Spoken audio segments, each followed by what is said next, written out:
Good morning, everybody. My name is Chris Konetsky, and I'm the group publisher for Business Publications. Welcome to our first in-person Power Breakfast of 2023. I say in-person because, of course, we had hoped to have everybody here at our new location, the Des Moines Heritage Center, but of course, our friend Mother Nature back in February forced us to pivot into a virtual environment. So we're glad to be here. Can we give a big round of applause for our panelists, sponsors that were here this morning together? As I mentioned, this is a new location for the series here at the beautiful Des Moines Heritage Center, one of the historic buildings in downtown Des Moines, which was originally constructed in 1909 for the Des Moines Union Railway. The Heritage Center has been revitalized to preserve its Dutch revival style. You'll find many pieces of history as you look around the new structure, as well as the original passenger station just outside. Apparently it's open, so you can check it out as well on your way out today.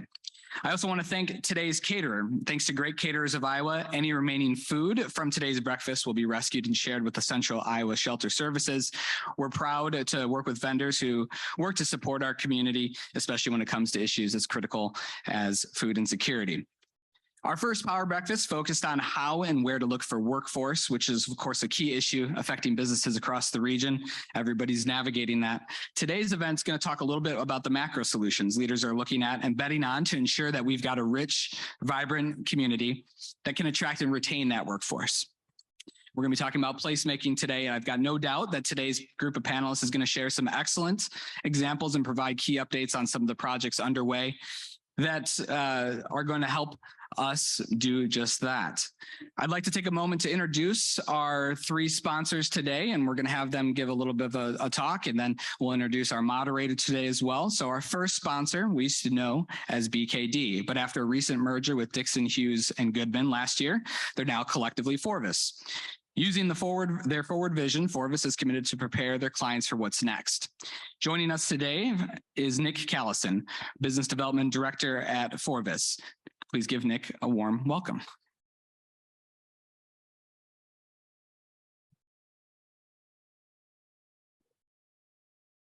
Hi, thank you all for coming to today's Power Breakfast. It's great to see you all again in person, and like was said, I'm happy to report there's no snowstorm in the forecast today. So as was said, I'm Nick Callison, Business Development Executive for Forvis's Des Moines office. Heather sends her regards. She was not able to be here last minute, but we are proud to sponsor this great event and support the Des Moines business community. I consider myself lucky to be a Des Moines native. I was born here, raised here, graduated from Roosevelt, and have built a family of my own in West Des Moines. Throughout my life, the city has been in a constant state of evolution and improvement. I've seen new buildings added to our skyline. I've enjoyed meals with family and friends at the newest restaurants, and I've enjoyed the great entertainment options that our city has to offer. No matter how much things change or how much time passes, Des Moines continues to be a great place to live, work, and play. Today, we're going to hear about some of the exciting projects that will define the next chapter of our great city. I look forward to learning more about what's next, and I'm thankful for the talented people in this room who are helping build that future. I'm proud and excited to continue to call Des Moines my home. Thank you again for joining us today, and thank you to our panelists for agreeing to participate this morning. Thank you.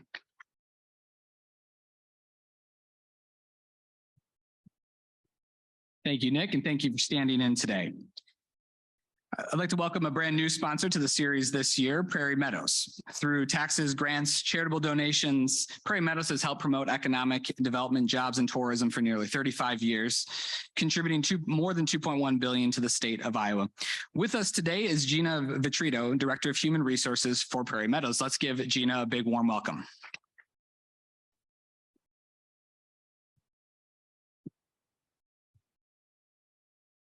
I saw danger over here with this big step, so I had to go over here with these other steps. So kudos to you that you have those long legs. I don't have that.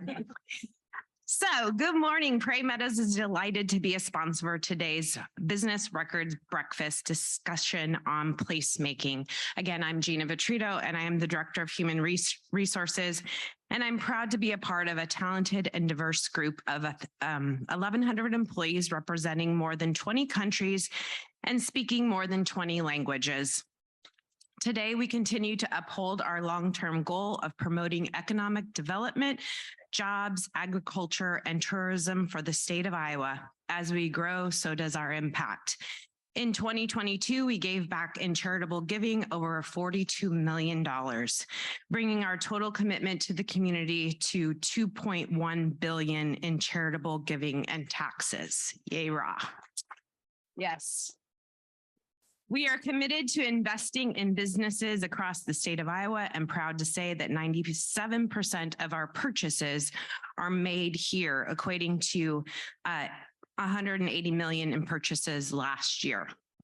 We're excited to share with you that our hotel renovation is nearly complete with a $13 million renovation to enhance and elevate the experience for our hotel guests, whether that's someone on a business trip or a family vacation.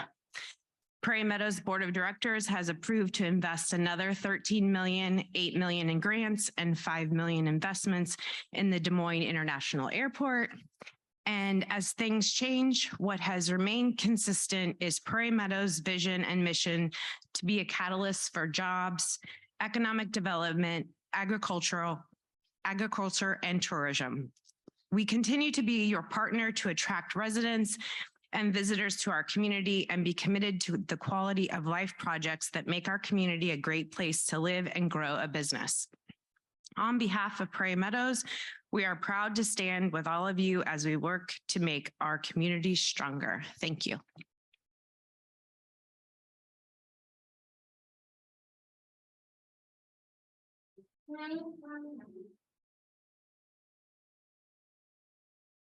Our final sponsor this morning is Bankers Trust. Bankers Trust has been a longtime supporter of our community and since 1917 has been driven by an unwavering commitment to the success of customers and communities. Bankers Trust provides banking, lending, and wealth management for individuals, businesses, and institutions. With us this morning is President and CEO Don Coffin. Please give Don a big warm welcome.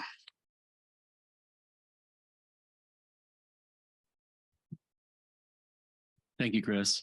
How many here are kind of creatures of habit? You know, you got a new job and you're going a certain way. Sometimes you make a wrong turn. Could you go to your old job? Anybody ever done that? Okay. Well, this morning I went to my office, which is in the Ruan Center, and I thought I was going to go 8, 9 floors up for this particular meeting. So I go up there and you guys aren't there, just saying. So, and what a great place it would have been to see all the projects that we were talking about. So just saying for next time, I know this is a beautiful building, but it's only 9 floors from my office again. But again, good morning. Thank you, everyone at the Business Record putting this together. The Bankers Trust is really proud to be a sponsor. We've done this for a while. We enjoy our connection with the Business Record and with this particular Power Breakfast in particular. Projects across the metro that we'll hear about today are so important for Central Iowa. Bankers Trust is really proud to be part of those projects in several ways. Either we're going to make a loan for it, or we'll have volunteer people working on it, or we'll provide a charitable gift, whether through the bank or through the Ruan Foundation, to be part of it in a different way. So we really strive to make our communities that we're in better. Wherever that might be, whether it's in Des Moines, Iowa, Ames, Cedar Rapids, Omaha, or Phoenix, which I know one of those things don't exactly sound like the rest, but it's a great place in the wintertime. So, from the pro soccer stadium to the water trails to the airport expansion and many other projects that our panelists will cover today, I'm very, very excited to hear about them and learn more about them. And it's really exciting time to be in Des Moines. I've been here since the early 90s, like 1990, and it's changed so much and gotten so much bigger and better. In the downtown in particular, my son lives downtown. I don't think I would have had a family member who wanted to touch downtown when I came. So thank you for everything and look forward to it.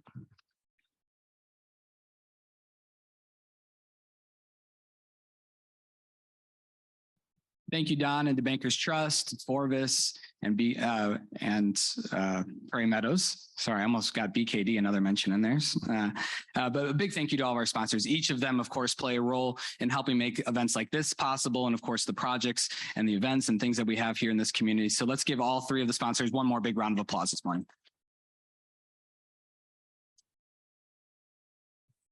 Our moderator today is going to be Emily Barsky. She has been with us for over 3 years at the helm of Business Record as our editor. Emily's leadership throughout the pandemic and the ensuing disruption and her opportunity to get in and lead the Business Record newsroom has really led the team down a path of reporting about workforce and about economic development and about placemaking projects across the region.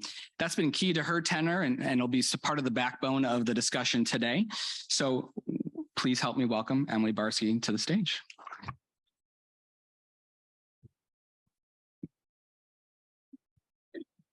Good morning, everyone, and great to be here with you all. Placemaking really emphasizes the word place. It was originally coined by architects and urban planners, and we've all likely experienced a place either in this community or a place that we visited that intrigues us. There's something about it that makes us or others want to be there, whether that's art, an interesting activity, nature, a park, or the infrastructure that helps patrons participate in any of those things. But while placemaking emphasizes a space, it really comes down to people. A place that people can often find a sense of calm or a place that they can connect with others. So in our conversation today, while we'll be talking about the improvement of places, we'll keep in mind that it's really about people.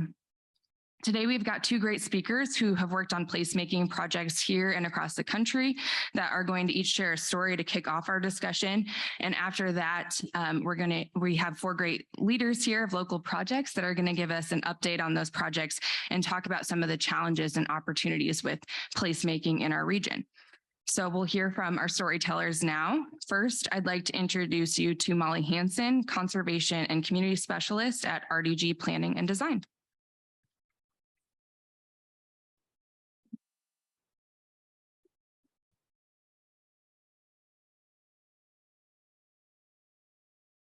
Good morning, everyone. It's nice to be with you. Thank you to the Business Record for having me. Thank you, Emily, for the introduction. I'm really looking forward to hear from our panelists this morning. My name is Molly Hanson. I am a Conservation and Community Outreach Specialist at RDG Planning and Design here in Des Moines. And yes, we made up my title when I started at my job. Our multidisciplinary design firm has offices in Omaha and St. Louis and Denver and Iowa City, and we're expanding with satellite locations all over the country. Personally, I have a background in environmental education and nonprofit management. And while I work across all of our studios and disciplines, my home is in our parks and open spaces studio. And that's where I get to live every day. I was asked to talk here today about placemaking, but first, because big fan of crowd participation, we're going to do an activity. So what I want you to do really quickly, and I know it's early, so bear with me, is to close your eyes and imagine your favorite place. And I know favorite can be hard, so maybe it's just a place you really, really love, but imagine that place. What do you see? What do you hear? What do you feel? What do you smell? You can open your eyes. Our work takes us throughout the region and around the country. And current trends have been evolving in placemaking, none of which will surprise you. Emily mentioned that this is really about people, and it truly is. The trends that we're noticing are building housing and retail and employment centers so that people can have all the things they need together, building connections to history. We're in a perfect place to talk about that. You should totally go check out the old train depot. It's very cool. Building connections to water, green space, and nature, and building ribbons of movement and mobility. While trends are great, consistency is key. Everywhere we go, we are building bigger tables. It's not just about diversity and inclusion, but a sense of belonging that really creates a place for people. Most importantly, place is all about people. the users. The Project for Public Spaces outlines key indicators that make a great place: sociability, uses and activities, access to linkages, and comfort and image. If I had to describe those things in one word, it would be connection. Connection is what makes a place great. So think back to the place that you had in your mind when you were closing your eyes, and think about the feeling of connection that it gave you. Maybe it was to nature, maybe it was to some of your friends and family, maybe it was to yourself. But I'd be willing to bet all the money in my bank account that it probably that it probably gave you a sense of connection in some way. And that's why you went back to that place when you thought about it. Placemaking inspires people to collectively reimagine and reinvent public spaces as the heart of every community. Strengthening the connection between people and the places they share, placemaking refers to a collaborative process by which we can shape our public realm in order to maximize shared value.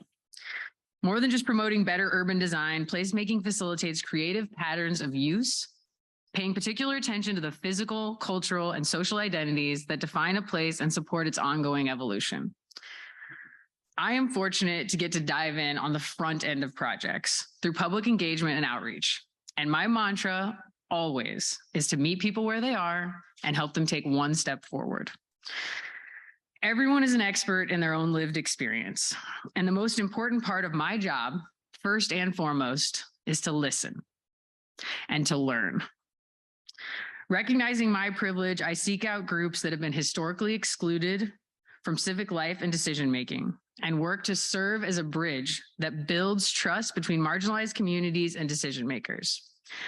Transparency and ongoing communication are crucial for the thoughts and dreams of those individuals to be recognized and implemented into final designs.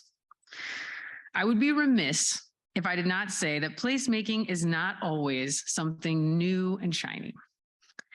Creative activation of a space can happen through adaptation and reuse with efficiency in mind when we consider the impact that lighting, public art, green space, seating, and new and mixed uses can have.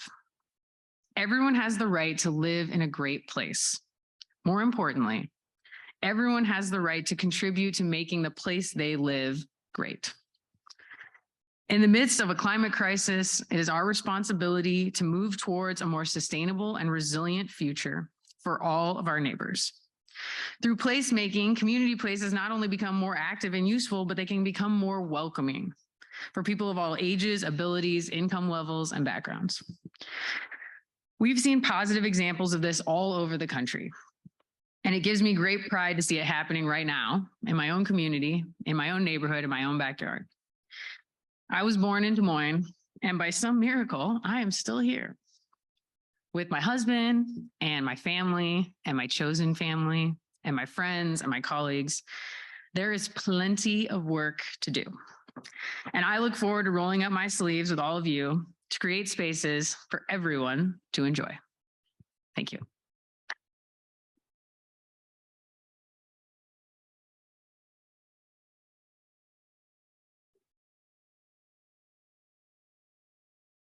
Thank you, Molly, for those remarks. I'm sure that a lot of those points will come up in our conversation here with the panelists.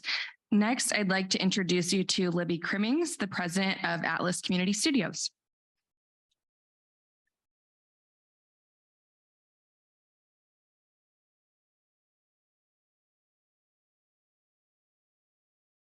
Well, that's not fair. Molly for president, everybody. She must have a speechwriter. All right. On a serious note, are you guys all fully functioning human beings at 7 a.m.? I don't understand this. They gave me the agenda. And they're like, networking starts at 7 in the morning before the sun comes up. All right. So I had to get up extra early to tape my eyelids open. So I hope everybody's with me. All right. Good morning, everybody. I would like to take the opportunity to suggest that the business record next time hosts a power nap and we all go to lunch afterwards. So. My name is Libby Crimmings, and I'm president and co-founder at Atlas Community Studios. We're based here in Des Moines. We started in 2020, and we are proud to be a majority women-owned and 100% women-staffed, by the way, consulting group that specializes in placemaking, mostly with smaller-sized rural communities. Our team lives and works all across the country, but by some miracle, it was our retreat week, so they are all here today. So everybody say hi to Team Atlas. Welcome to Des Moines. We work with communities ranging in size from a few hundred to tens of thousands. And we've worked on over 50 plus strategic plans. We've helped with technical assistance for communities in 24 states across the country. Selfishly, I just really, really love to travel. I love to see places. Des Moines is amazing for many reasons, but who doesn't love to go other places and see other things? And honestly, I've fallen in love with every single community that we've worked with. I am the epitome of that video you've seen on TikTok that's like, should I live here? Every single time I go anywhere, I am automatically picturing my life in this place. And I'm just so fascinated by place and our connections to it. What's the story? What makes this place so great? What do you love about it? And when I ask these questions, no matter where I am, no matter where I go, it always comes down to two things. And you could probably guess by the people who've talked before me, it's people and it's the quality of the place, no matter what. Those are always the answers. And I think the really interesting thing is, no matter the community, we're all dealing with roughly the same handful of challenges, right? It's not like your challenge with housing or daycare or workforce development or economic development. That's not a unique problem. Every single community of all sizes is struggling with these exact same things. But guess what? To address these challenges, we need to focus on two things: people and quality of place. Both of which affect your bottom line, by the way, if you're a business owner. So for example, I'm going to tell you about one of my favorite stories. They were like, you have 5 minutes, tell a bunch of stories. I can't, all right? If you gave me like an hour, I could maybe do it. But here's one of my favorites. Fulton, Kentucky. Anybody ever been there? Anybody ever heard of it? Population, 2,300 people. Now they're known as the something capital of the world. Picture something in your head. What do you think it is? You're wrong, all of you, 100%. Did anybody, what were you thinking of, bananas? No, I should have put money on the table for this one. All right, so they're known as the banana capital of the world, which might be a stretch, but you know, speak it into the universe and it comes true or whatever. So at one time in history, over 70% of all bananas consumed in this country went through Fulton, Kentucky on trains, stopped, and were re-iced to be able to be shipped all over the country. Today, Fulton still celebrates this amazing and fun heritage by hosting the International Banana Festival every fall. Mark your calendars right now. This last fall, it celebrated its 60th run of the International Banana Festival, and it is everything that you think it is. It is a week-long celebration with activities that draws thousands of people to celebrate bananas. And it gets better. It includes a 1-ton banana pudding that is made during the event, driven through the parade, and then shared with everybody. It is said to be the world's largest banana pudding, but they can't afford to get it in the Guinness Book of World Records. So I'll have to start a GoFundMe or something. Okay. So honestly, when I went to Fulton, I was so excited because I love the weird, unique places. I love the Instagrammable moments. I love all of that fun stuff. And when I went there, I expected to see bananas everywhere. I kind of expected like a whole town of just banana buildings or something like that. There was nowhere. There was no bananas, nothing, not a mural, not a Christmas ornament, not anything. I couldn't buy swag. I was so disappointed. And some of the locals even joked that you can't even buy bananas in the grocery store year round. Like they only come out at Banana Festival time. Anyway, this is a really fun example of a community that has found a really fun and unique way to celebrate their heritage and to have fun with it. And it draws people because people want those unique and fun and interesting experiences. They get there, they have a great time, and they say, dang, this community is amazing. And like me, they picture their life in that place. Not to mention it brings in a lot of money for the community. So besides the Banana Festival, which is so fun, I discovered, again, people deeply loved this place and they wanted to see it improve. But like many communities, Fulton struggled with all of those same things: housing, workforce development, economic development, tourism, marketing. And while Community Placemaking Plan wasn't going to solve all of these problems, it did bring community members together with local leadership, the business community, to establish strategic priorities to address these critical challenges. Like Molly said, one step at a time. You can do everything. You cannot do it all at the same time. You have to build momentum to be able to inspire people to take action and make investments. Like leveraging the local banana history with the state's bourbon heritage to develop Fulton as a top unique destination location for visitors. This little concept, by the way, made my brain explode. I went off in a bajillion different fun directions, and I may or may not have applied to the Airbnb OMG $10 million giveaway to own a bourbon and banana themed Airbnb. I didn't win, by the way, but that was very disappointing. At the same time, you can't just focus on tourism. You can't just focus on other people coming into your community for that short visit.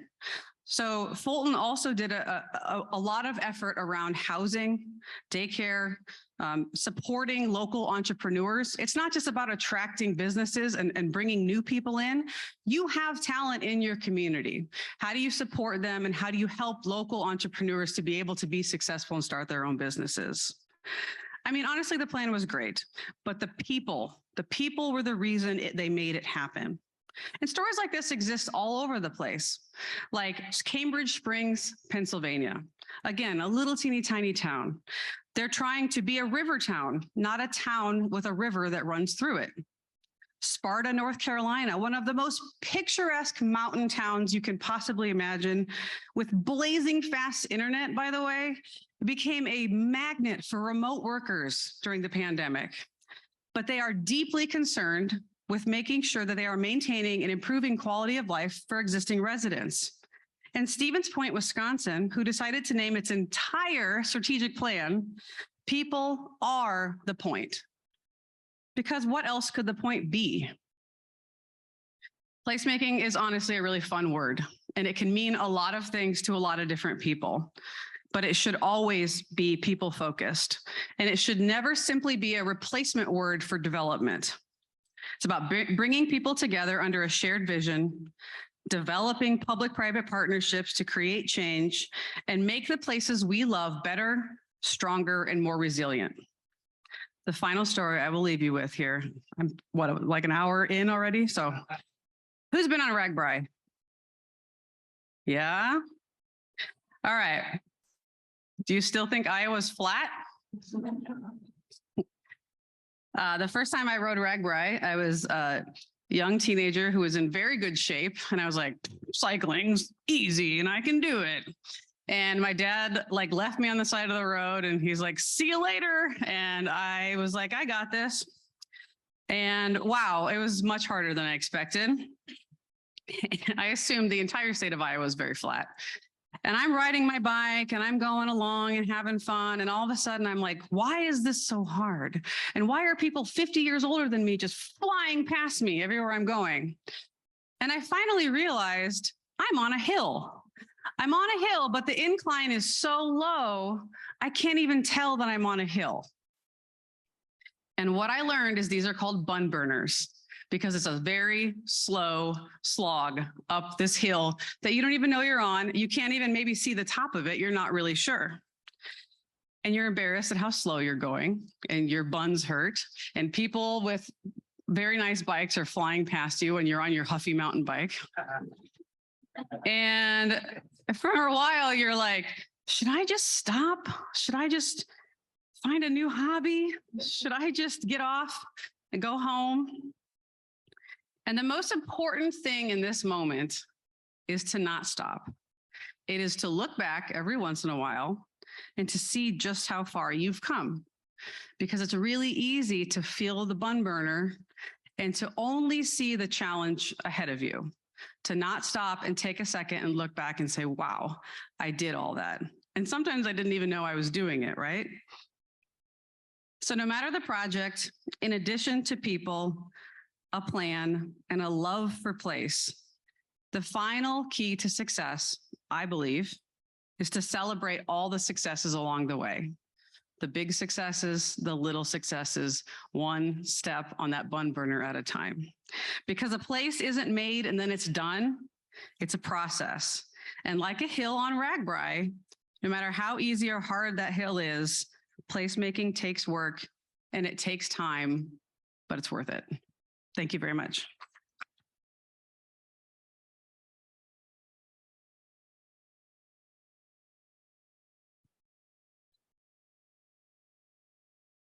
Awesome. Well, now we know if there's a bunch of Des Moines people at the International Banana Festival that Libby is to thank. Now I'd like to introduce you all to our panelists. With us today, we have Teva Dawson, founder of Group Creatives, which is leading several public art projects. We have Hannah Inman, CEO of the Great Outdoors Foundation, leading the Icon Water Trails project. We have Kevin Foley, Executive Director of the Des Moines International Airport, which is undergoing many infrastructure improvements, including the addition of a new terminal. And we have Rankin, Deputy Director of Polk County Conservation, which is leading a redesign of Easter Lake with a universal design approach. So we're going to keep this pretty conversational today. I'm going to ask the panelists some questions to get us kicked off, but then I'll open it up to all of you and we'll just call on you to ask them some questions as well. But first, before we kind of dive into questions, I've asked each of the panelists if they could give a brief overview of the project or projects that they're leading and some of the most recent developments that you all as the audience might want to know. So Teva, we'll start with you. Good morning, everybody. Yes, I'll do kind of a rapid fire of a number of projects happening throughout the metro that are really the cornerstone of placemaking. The city of Ankeny will soon welcome you on a new trailhead that's a front porch that you can go swing on. They've hired Matthew Mazzata as an artist out of the East Coast to do that. City of Grimes is redeveloping their Waterworks Park and have an art installation happening this year to provide some distinction and uniqueness for how their new park gets redeveloped. We're working with Indianola to help to connect Simpson students to the town square. That's just a few blocks, but it's trying to get folks to get out onto the sidewalk and experience something unusual and unique along this pedestrian corridor. So art installations will happen there as well.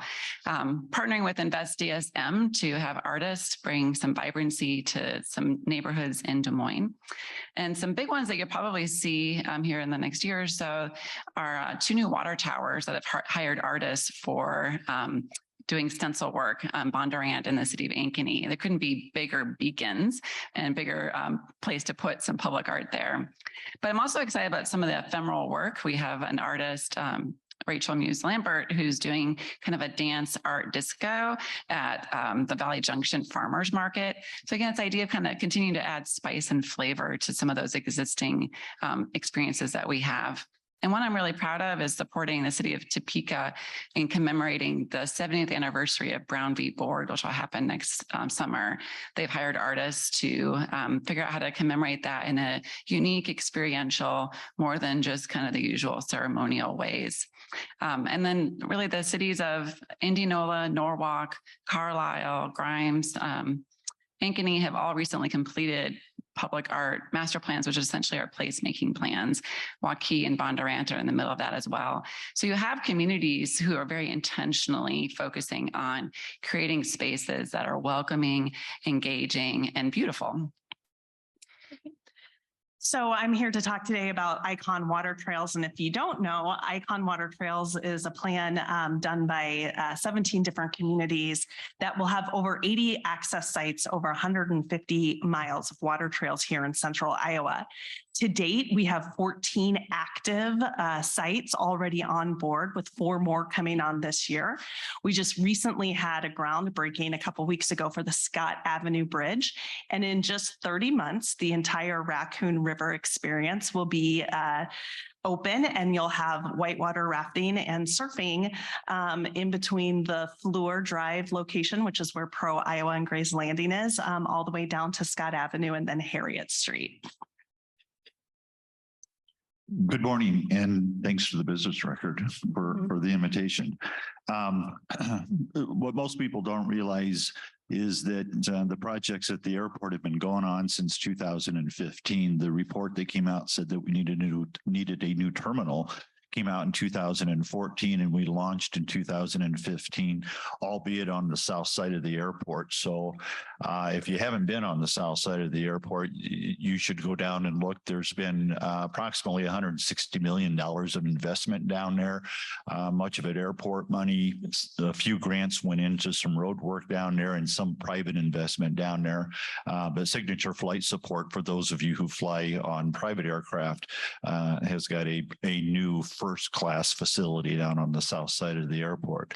At the same time that we launched into rearranging the airport, getting ready for the terminal, we also started reconstructing, not rehabilitating, but reconstructing the runway system.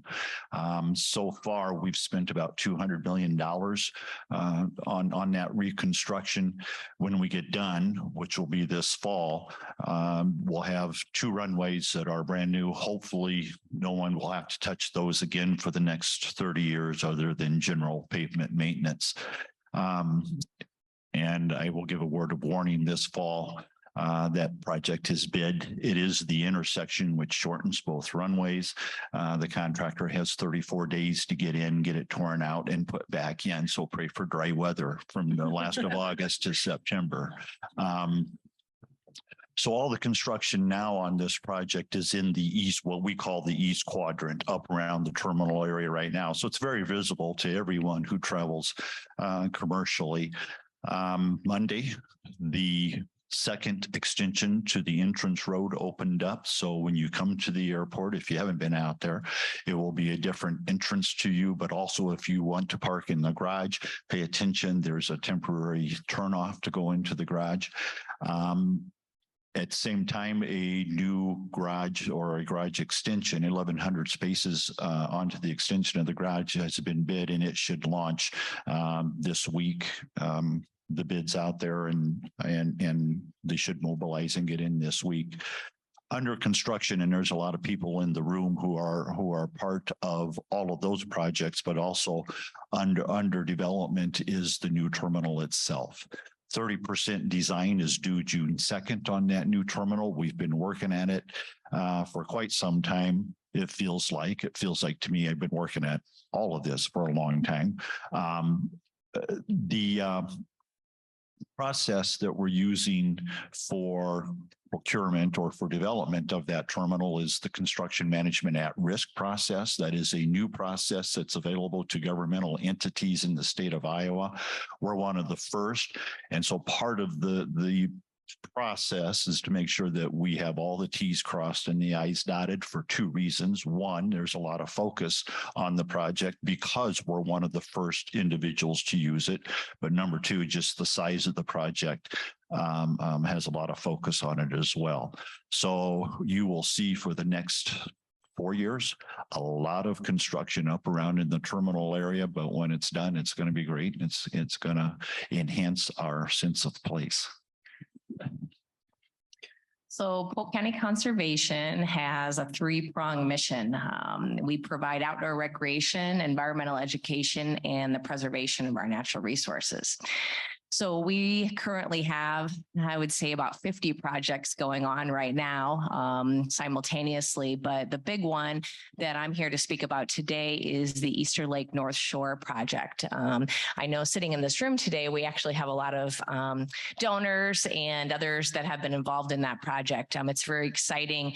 It's the first time that we've really spearheaded anything like this, but what the goal is to be the most universally designed outdoor space in the United States. We put together a large team of individuals that did research for the last year to figure out how we could achieve that lofty goal. And we think we're in a really good space.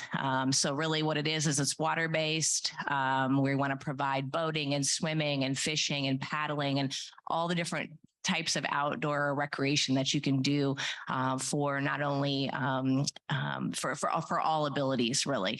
So that's our goal. We currently have broke ground. So design or construction will happen throughout this whole year. And the spring of 2024, we'll have a grand opening of what we are calling the Athene North Shore Recreation Area. Awesome. Well, thank you all for the explanation on your projects. I'd like you each to talk about what are some of the challenges that you all have faced in these various projects. The fun burning part of it, as Libby mentioned, that people should know about and know that that's kind of part of the behind the scenes on these. So we can go down the line again, Teva.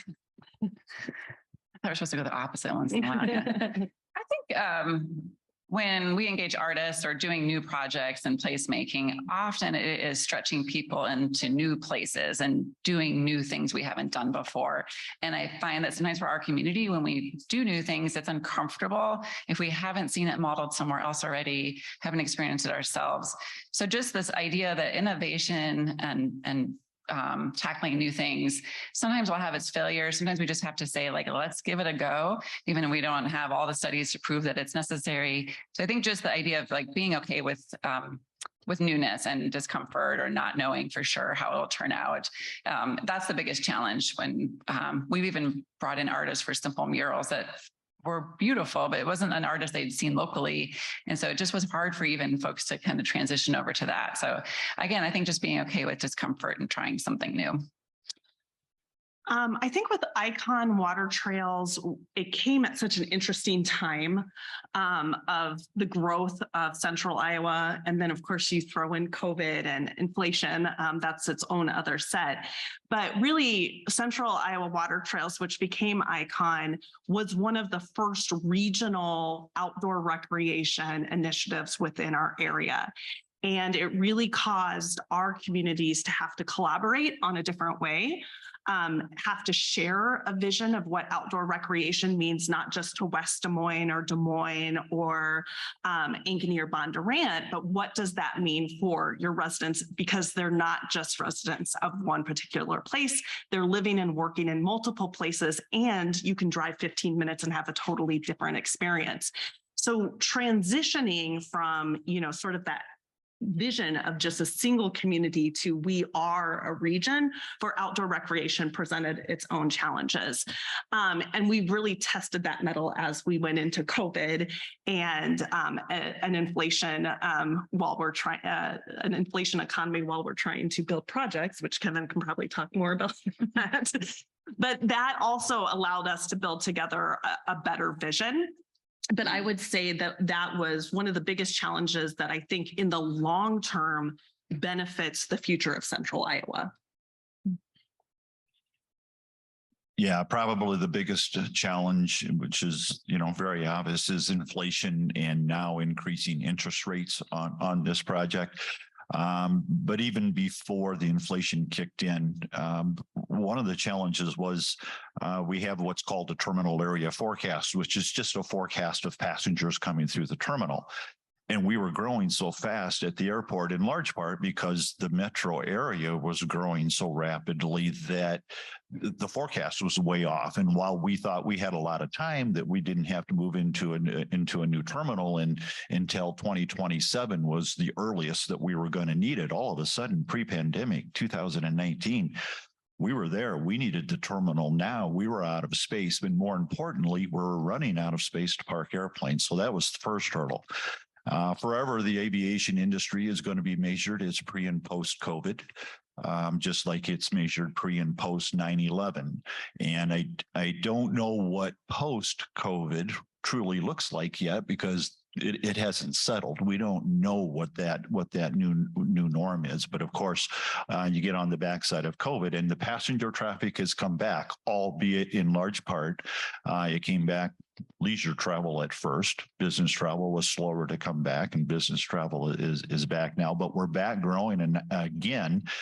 And so there's another urgency to get this project done, to get it enlarged so that we can accommodate the growth. But at the same time, inflation is just eating us up. And I'll just give you a couple of figures. 2014, when this project was launched, to build 14 gates, have everything completely done, old terminal torn down, all cleaned up, we're done. $408 million was the estimate. Today, split in phases to do the first phase is $577 million. If we tried to do the entire project, it'd be over $770 million. So that's what inflation has done. And that's really the biggest hurdle. I think with the Easter Lake North Shore, one of the biggest challenges has been and will continue to be is just serving so many different audiences.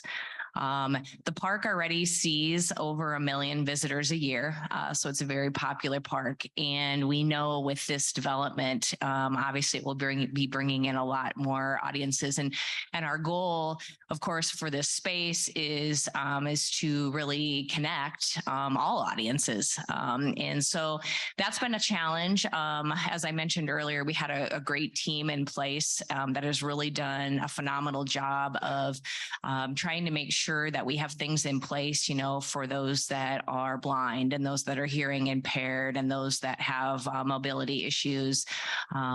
So just the whole gamut of things.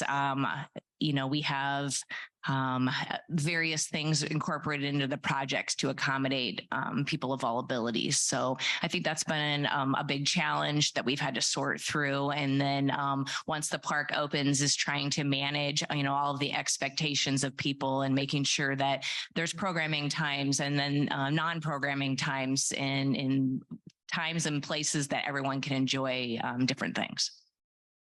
Cami, I'm also curious, since the project that you all are working on is really the first of its kind in the country, what has your pitch been like? Because obviously it's not something you can just show people, this is what we're doing. Yeah, it's been an educational, it's had to have an educational piece to it, and we'll obviously be continuing that in the future as well. One of the things that have come out of this project are these checklists, and the public will be seeing more and more of these as time goes on. But we want to go above and beyond ADA standards. That's kind of the base. This project and all the other projects we'll be focusing on in the future need to go above that. And so these checklists that were developed really focus a lot, obviously, on the Easter Lake North Shore, but they also are universal in terms of parking and interior space and signage and all the things that you think about, with a project.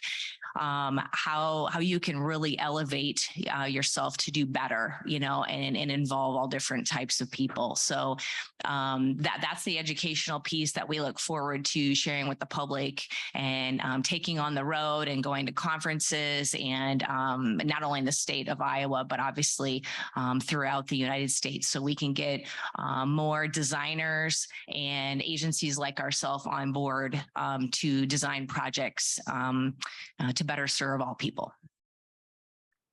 Several of you mentioned the pandemic and its effect on these projects.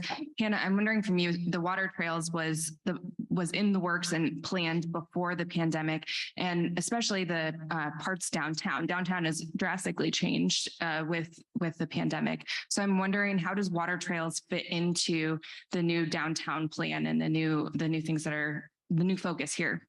Yeah, I would say when the pandemic started, I think like everyone, we all had a moment of panic of one, how we were in the midst of fundraising for a $125 million project. And I think at that time, we maybe only had $10 million raised. But we had a really tight timeline because we had a federal grant with a deadline attached to it. So how are we going to make this work?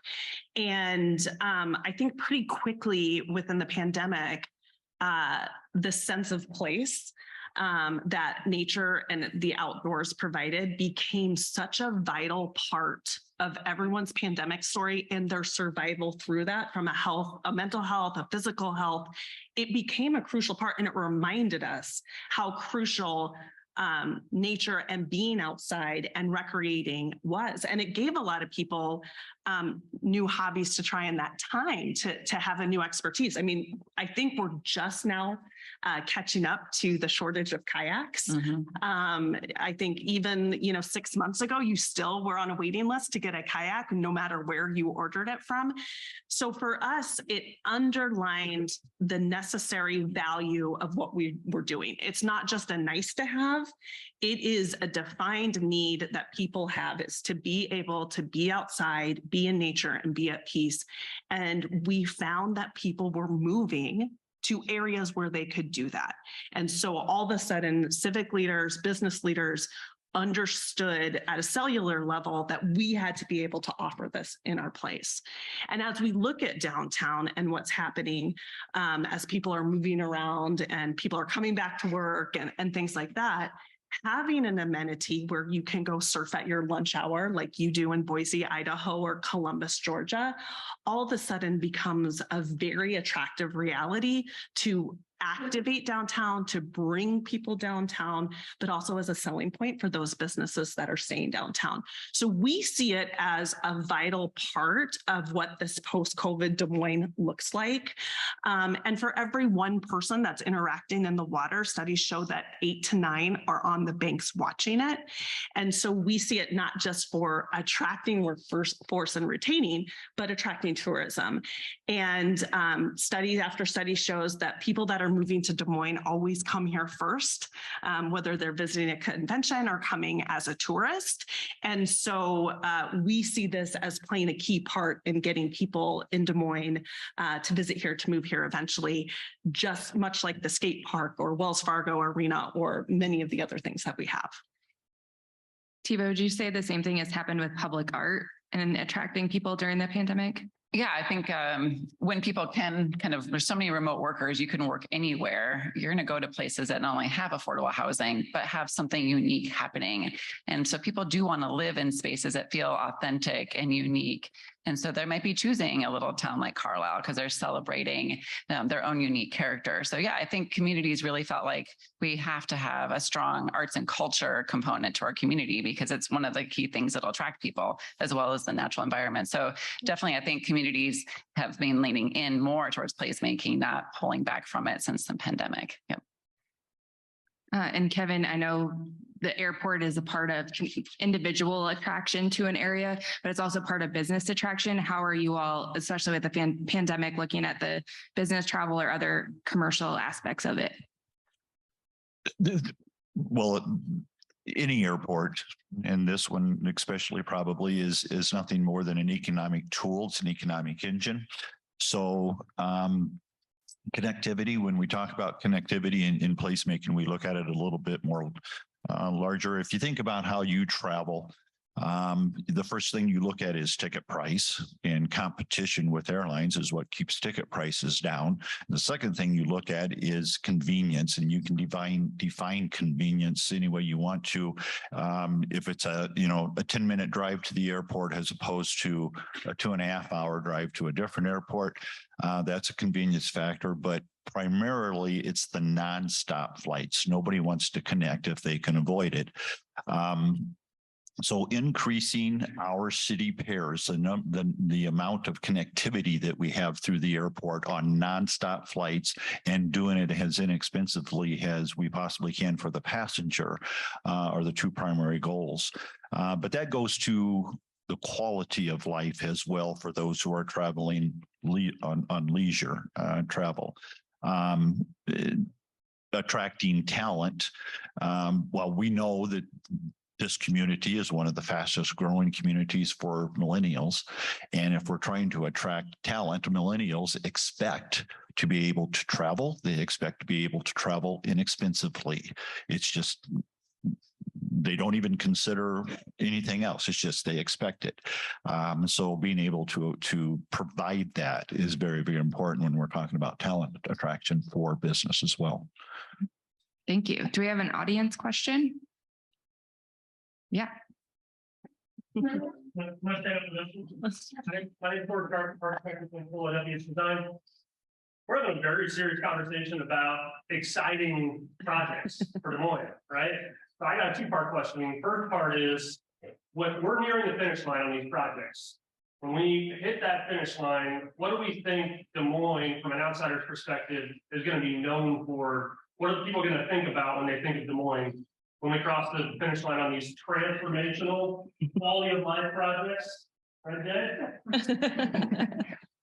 Second question is, then what's next? What are the next transformational quality of life projects that Des Moines has to look forward to? We're still problem solving on things that we haven't even started the race on. Thank you. So starting with what will Des Moines look like with these projects as they get finished up? Well, I can start because when we started this icon project with all our community members, I had Sarah McCoy, I think Andy's here somewhere, but I had Sarah McCoy draw up what we thought the vision would look like. And we had this car parked in a park setting with a kayak on top and a bike on the back. And my husband is a home builder, and he has this theory that has been proven over and over that whenever he has someone that moves to Des Moines from out of state or even from another place of Iowa, they always buy a bike within a year. And I don't think that we understand how our investment in the paved trail system has really permeated who we are as Central Iowans and how we think of ourselves. But it's so much so that people that move here buy a bike within a year. And I would like them to have a bike and a kayak. And that's what I want people to see when they're driving down the road or they're stopping to go get ice cream, is every car there has either a bike or a kayak or both on the back of it. But really, that really means that is the part of the fabric of who we are. We're outdoors, we recreate. That's what we do in our free time, and that's what we pride ourselves on. In addition, I would love to see the rest of the nation recognize that. We have over 600 miles of paved trail system within Central Iowa alone. And within the next 2 years, you are going to be able to get anywhere in this metro area by bike. I live in Waukee. Weekly, we're coming downtown via bike, and we're always on a paved trail. So it's safe, it's secure, it's fun, and we're stopping at little businesses around the road. We need to build that, but we also need to know the rest of the world needs to know that's who we are. And you can now kayak too. So. I mean, a couple of the projects up here are water related, right? Embracing kind of lakes and rivers. So my hope is that once these transformational projects happen, we're turning towards issues of water quality, that we really that these are really about starting to have visceral connection to spaces. We are working on an art project with the water trails. It's just called Hello River, where you can listen to the sound of the water as it changes its velocity in real time.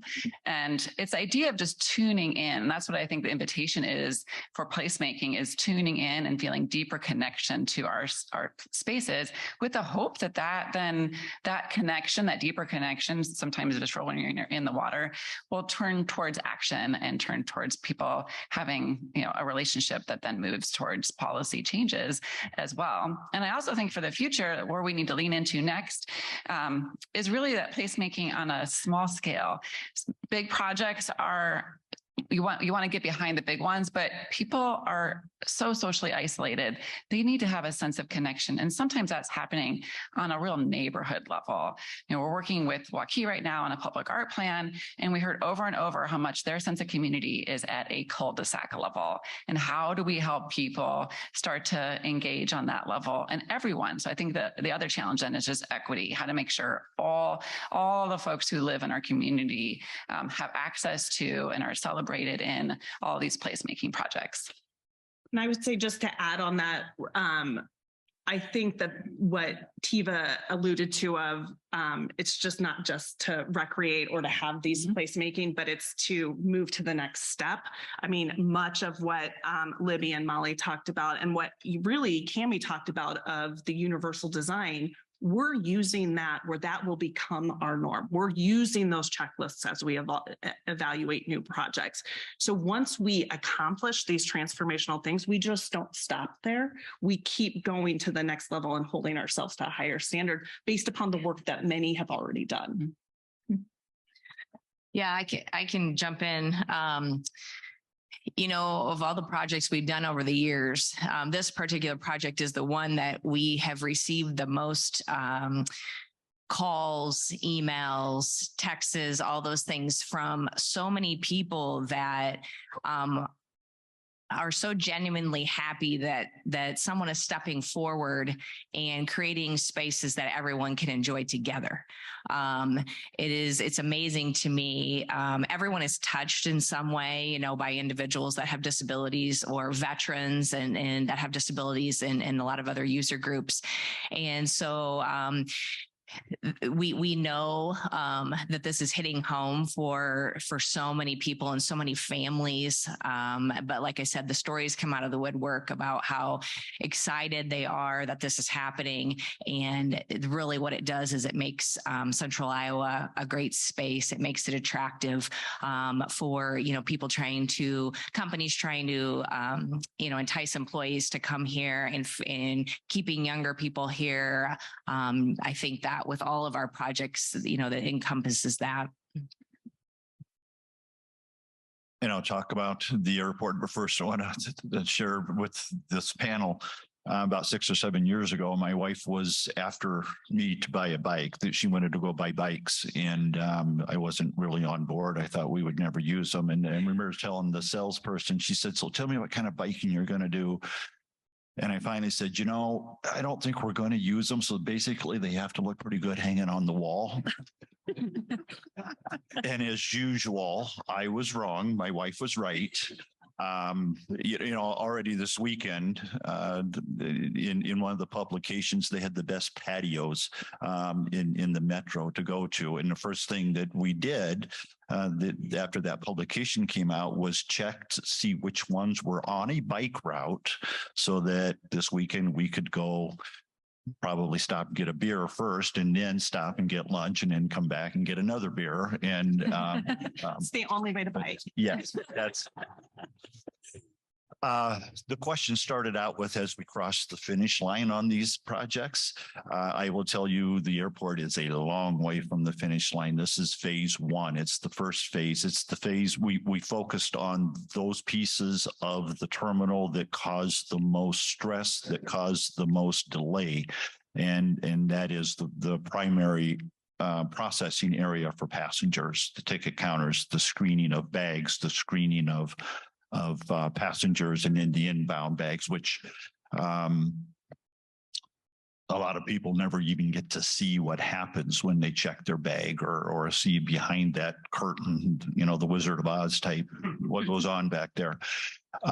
So that's where we're focused, and it will increase the gates, and it will give us some breathing room as to, I don't know if our air service development director is in the office. Kayla was supposed, or in the audience, Kayla was supposed to be here, but it will give her some room to continue to court airlines and try to attract additional flights or additional airlines to come into Des Moines. So what do people think about when as far as the airport's concerned? My entire career, I've tried to keep people from thinking about the airport. If you are thinking about the airport as part of your travel experience, it's probably a negative thought. So if you're not thinking about it at all, it's just, there's not going to be a problem. I'm going to whip through. I'm going to get there. There's going to be a nonstop flight. It's going to be cheap, and I'm going to get right through. I don't even want you to have to think about the airport. It should be the least of your concerns on the travel experience. At the same time, we want to enhance and have the wow factor, the cool, the technologies and those types of things in the airport that people, at least younger people, I still, as I look at Mr. Kaufman, when I go into Bankers Trust, I want a teller there. I do not want to do things myself. I want somebody to do it for me. And I know that's not, that's a generational thing, but so we want that experience to be as pleasant as possible for the passengers. That's what we want them to think about. So the second part of Corey's question, if we're a few years down the road, these projects are complete and going great, what are your next pie in the sky ideas for the region? Well, I think for us, we're going, from the Great Outdoors Foundation perspective and partnership with ICON, we have seen a very positive relationship because of ICON with our upstream partners. And we have been able to invest more money on private land water quality initiatives and have been able to, through working with the state and federal government, accelerate the rate of which we do water quality projects in some really innovative ways. And I think we're going to double down on that, using recreation as a catalyst for placemaking, but also for, being a carer of our natural environment and using that to accelerate the pace of water quality in Iowa. Next phases for us are to continue to build gates. We're going to end up with 6 gates as funding becomes available, or as we can save our own dollars and have our own cash reserves. We'll continue into the second phase, which is 5 more gates, and in the third phase, which eventually will get us to 22 gates. But the main objective here is to stay ahead of the market and ahead of have the ability to park the aircraft that want to come into Des Moines. Yeah, and as I mentioned earlier, we want to take this type of a template and apply it to all of our different, parks in the future, whether we enhance current parks or we're developing new parks into the future, and also sharing that message statewide and nationwide. So I think those are the next steps for us in terms of this specific project. But other initiatives, like Hannah mentioned, we have a pretty massive trail network that we manage. So we will continue to connect and expand that, both paved trails and soft trails, as we call them. We have a large scale sustainability initiative in place right now. So we'll be focusing on that in future years. And then along with the Easter Lake North Shore, a diversity, equity, and inclusion and accessibility plan and focus for the next few years as well. We look forward to just seeing creative expression being further integrated and as a forethought. So I was very impressed with both Bondurant and Ankeny that for their new water towers, and you all know these are huge, right? They were considering how to integrate art before construction details were figured out. So when that forbid, it had the art component with it. It was not an afterthought. It was an opportunity that they wanted to lean into, and a bold one. So I think just whenever, much like the checklist, whenever the checklist should also be including creative expression that celebrates local culture.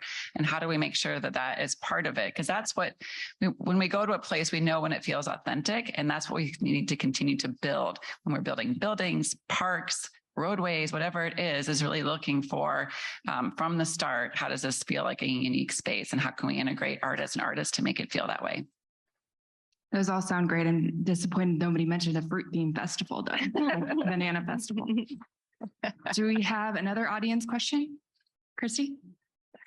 Let me make a comment to that too. I'm inviting myself to the Community Foundation of Greater Des Moines, but also I've been engaged in Capital Crossroads for over 10 years. And I just want the whole group to know that we are, well, you know, this we're a community that has a plan. We've had plans for many years.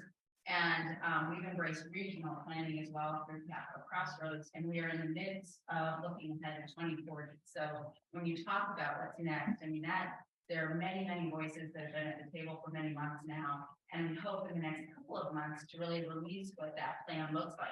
Many of the things we've talked about today have been in our plan, and helped, I think, get our community behind those because we prioritize those projects that we need to embrace to build a place, but also to attract and retain talent. So just know that's coming. I'm sure we'll do a power breakfast on all the things in the Capital Crossroads plan.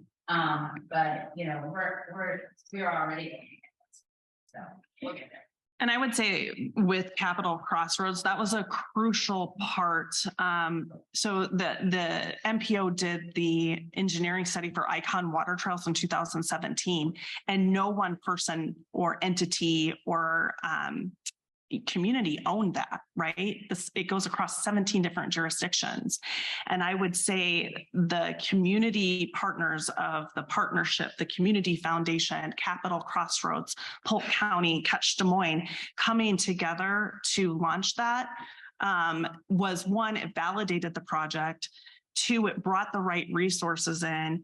Three, we were able to learn from other projects that had happened in the past of best case practices that we were able to build upon.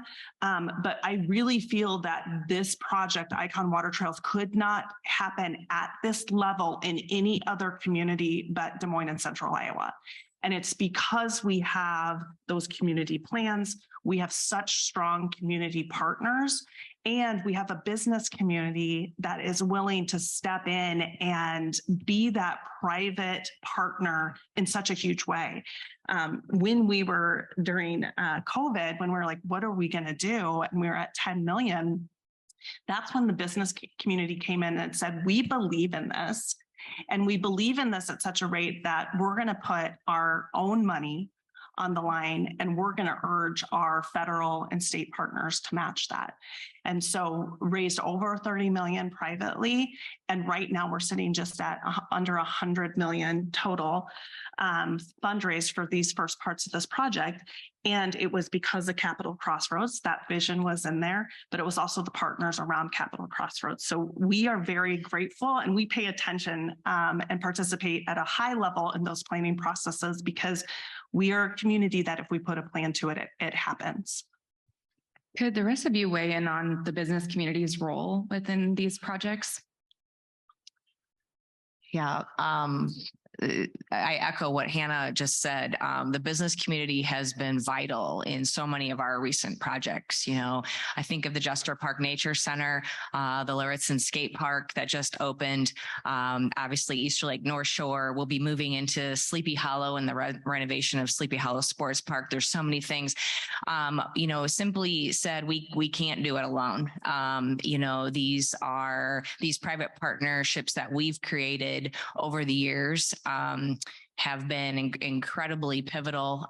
We also are at the table with a lot of the planning initiatives and so forth that go on in the community for a reason. You know, we see ourselves as a piece of the puzzle, and you know, we can't do it alone. And so you know, your question is how, you know, the value is off the charts to us.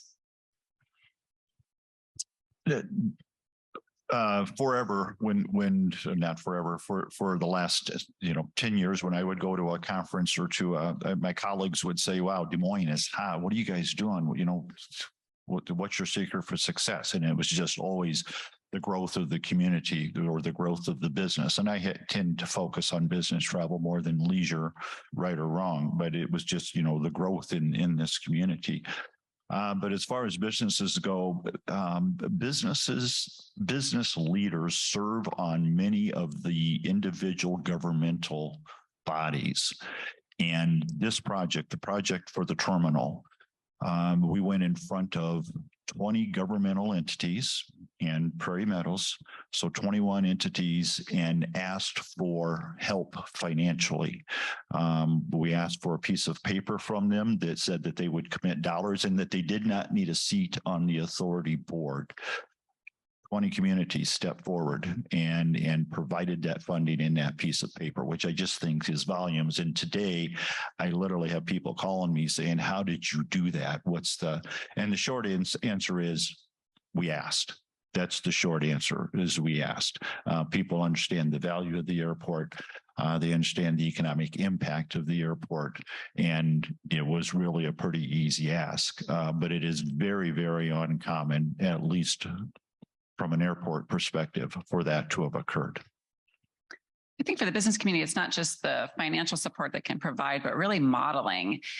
We worked with Invest DSM and Bravo to embed an artist in residency into the Dogtown Business District.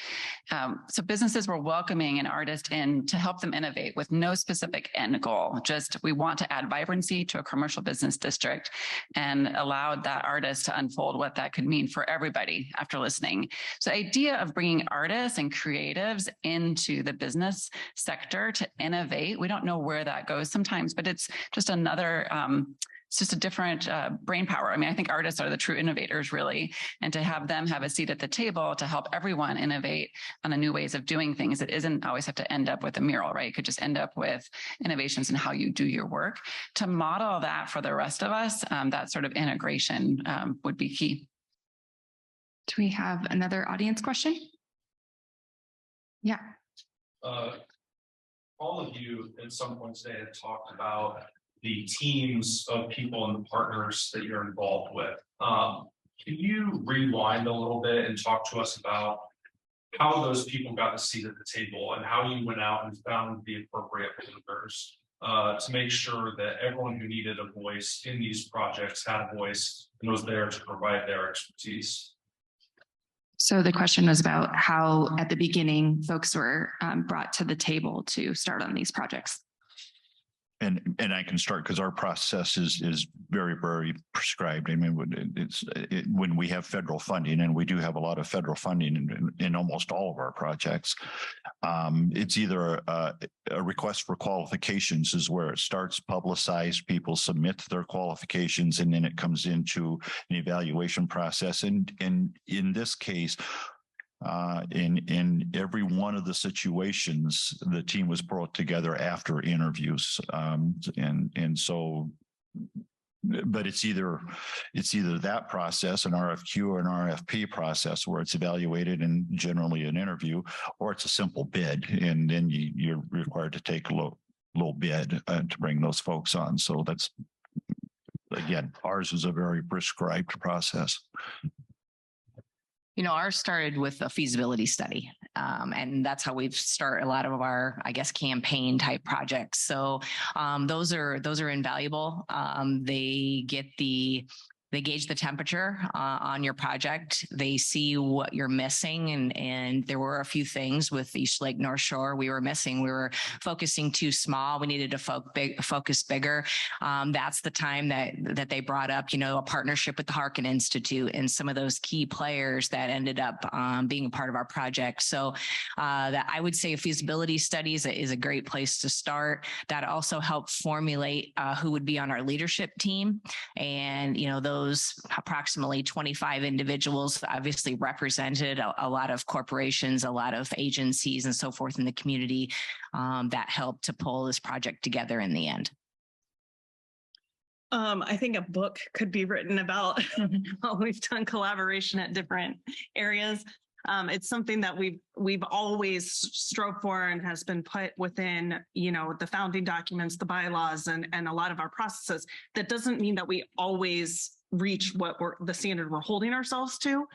But from the very beginning, when the MPO did the engineering study, the outreach was tremendous that they put into that. I mean, it was neighborhood groups. They sent people out that spoke several different languages, both at night and in the morning, where people were fishing, because the night fishing population has a completely different need than the day fishing.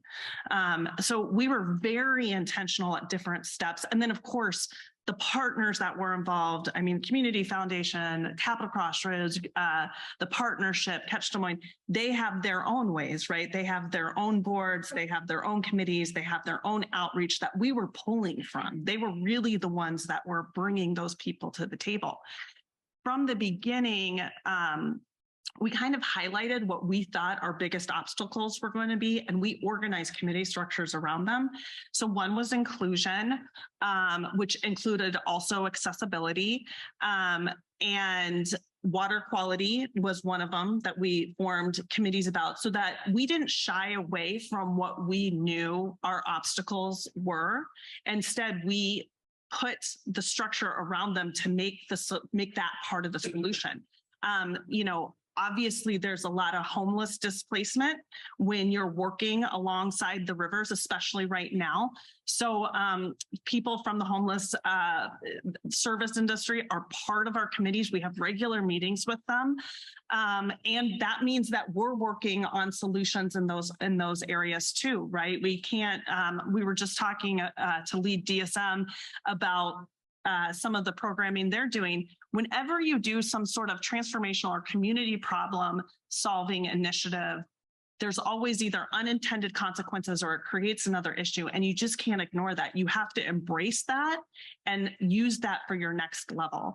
So even through our marketing, branding, we made sure that we had an extensive list of partners where we had to actually go out and find different ways, because we were only doing traditional channels of communication. We had to change the way that we did outreach, because the outreach we were doing wasn't, to Molly's point, meeting people where they were at. And so we had to change our habits.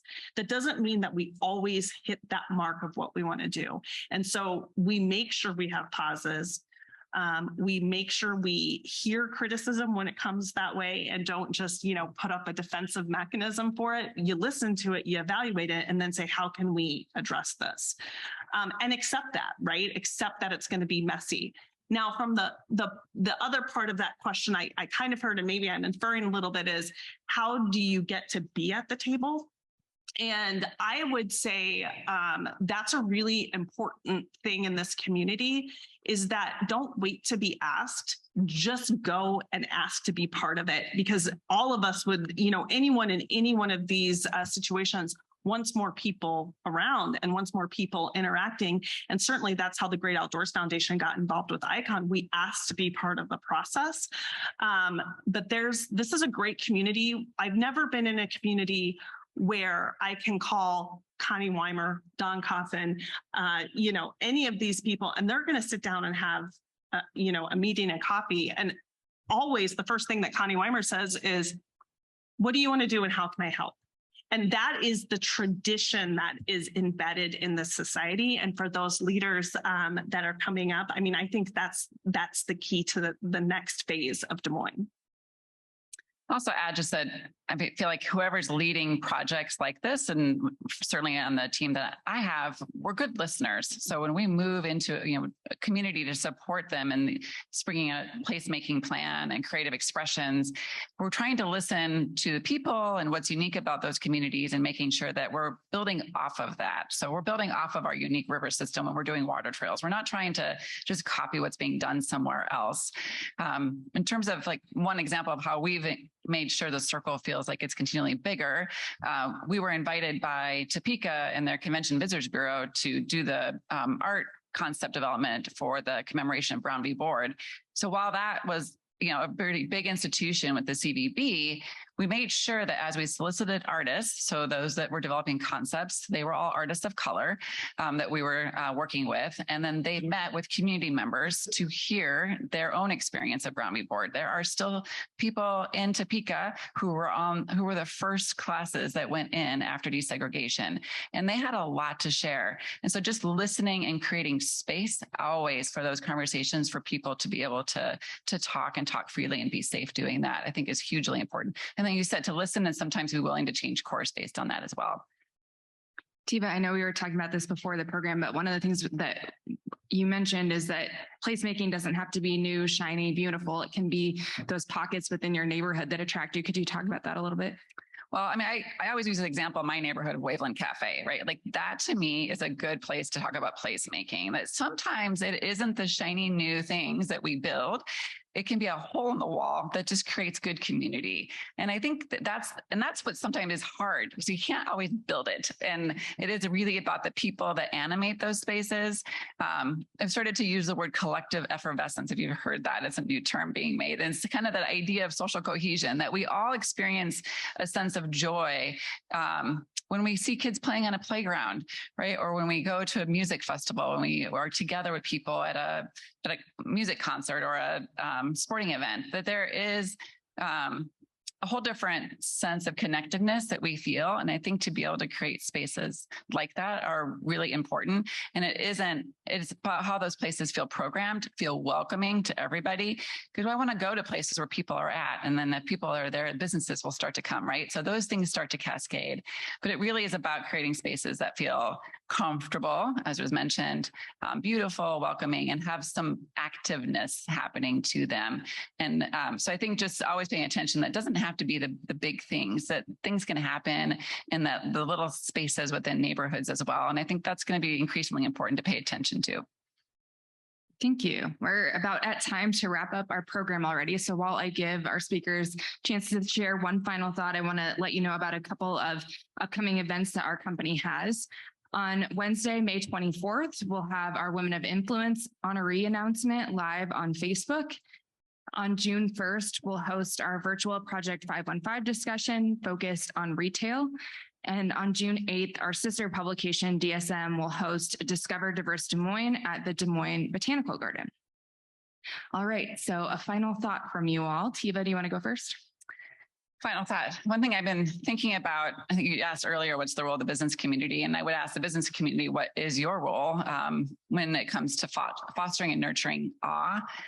It seems like a very simple thing, the idea of beauty and awe and wonder, but there's increasingly kind of scientific research that's supporting the importance of that when I experience awe, and it can be just, again, finding a beautiful tree on the corner of my neighborhood, that my heart rate goes down, my digestive system's better, my stress hormones are lower. But when I actually then experience something with somebody else, we start to get connected and our heart rates start to sync up, right? So the idea of there are health benefits, public health benefits to having spaces of awe.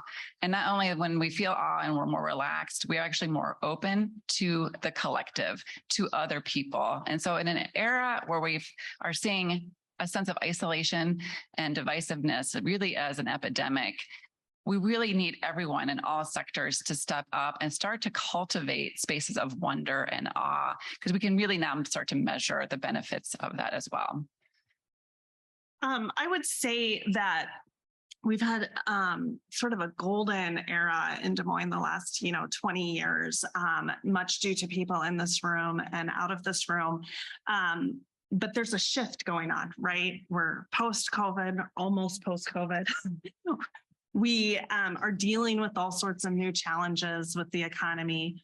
And we've been really successful for a really long time in this community at multiple levels. And my challenge is, let's not get complacent. Let's not just say this is Des Moines. Let's see how we can honor the work that everybody's done over the last, couple of decades. Let's honor those leaders. Let's honor those communities, and let's go to that next level.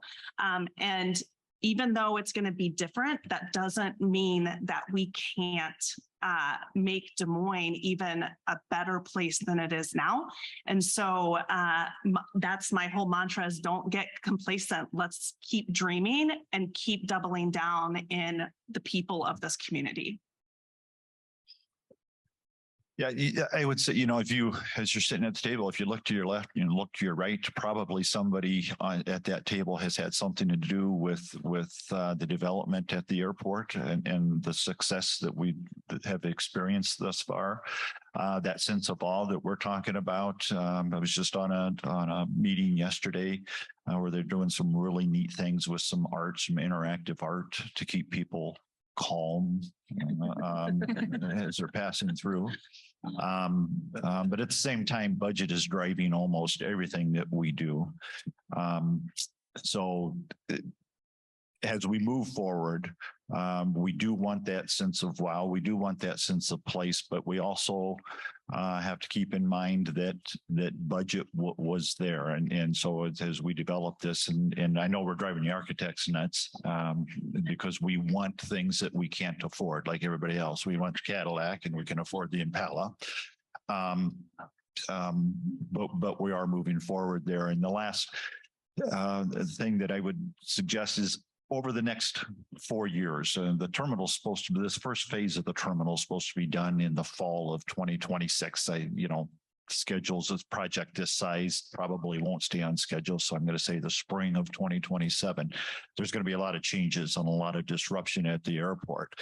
And we are number 83 in size in the United States. There's 512 commercial service airports. Des Moines is number 83 in size. And we want that feel of that small hometown, very easy to get through airport, but it is changing. And I cringe when I see, it makes me happy when I see on social media, best airport in the nation, 15 minutes from parking to gate. I cringe because if you try that, you're going to miss your flight. So today, just keep in mind, there's a lot of construction and an hour and a half before departure. Be at the airport. I just will close by thanking really everyone in the room. I know you all have different roles within the community, but they're all so critically important to agencies like ourselves that we're trying to do new and innovative things to improve our community. So continue to be engaged and supportive and, volunteer and bring ideas to us. And we will do our best to execute a lot of those really cool things for our community.